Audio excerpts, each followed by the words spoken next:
Pinuna ng ilang senador ang pakikipag-selfie ng ilang kawani ng NBI kay Alice Guo habang itina-turn over ng Indonesian authorities.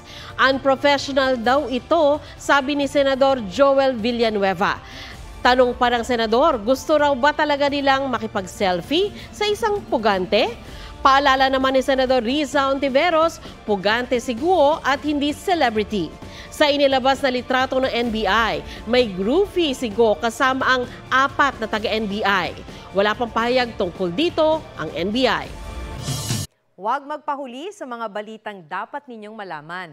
Mag-subscribe sa GMA Integrated News sa YouTube. Sa mga kapuso abroad, subaybayan nyo kami sa GMA Pinoy TV at sa www.gmanews.tv.